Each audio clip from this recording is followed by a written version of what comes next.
ಹರಿದ್ವಾರದಿಂದ ಡೆಹ್ರಾಡೂನ್ ಕಡೆ ಹೊರಟ ತಕ್ಷಣ ಬಿಸಿಲು ಅಯ್ಯಯ್ಯಪ್ಪ 35 ಡಿಗ್ರಿ. ಆಹಾಹಾ, ಮಧ್ಯ ಲಂಗರ್ ಸಿಕ್ತು ರೀ. ಈ ಲಂಗರಲ್ಲಿ ಸಾವಿರಾರು ಜನ ನಿಶುಲ್ಕ ಪ್ರಸಾದನ ಸ್ವೀಕರಿಸ್ತಾರೆ. ನಮಗೂ ಕೂಡ ಆ ಅದೃಷ್ಟ ಸಿಕ್ತು. ಅದ್ಭುತ ಅದ್ಭುತ. ಅದು ಯಾರು ನಡೆಸ್ತಾರೆ ಆ ಕುಟುಂಬಕ್ಕೆ ದೇವರು ಒಳ್ಳೇದು ಮಾಡಲಿ ಅಂತ ನಾನು ಕೇಳ್ಕೊತೀನಿ.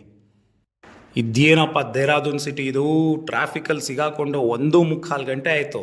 ನಮ್ಮ ಬೆಂಗಳೂರು ಸಿಟಿ ಕೆಟ್ಟೋಯ್ತಲ್ಲಪ್ಪ ಇದು. ನೀವು ಈ ಹರಿದ್ವಾರ ಅಥವಾ ಡೆಹ್ರಾಡೂನ್ ಚಾರ್ಧಾಮ್ ಯಾತ್ರಾ ಅಂತ ಬಂದರೆ ನೋಡಿ, ಇದ್ರ ಜ್ಯೂಸು ಕುಡಿಯೋದು ಮರಿಬೇಡಿ. 40 ರೂಪಾಯಿ ಇದೊಂದು ಗ್ಲಾಸು. 3 hours later. ಅಯ್ಯಯ್ಯಪ್ಪ ಸುಸ್ತಾಗೋದೆ.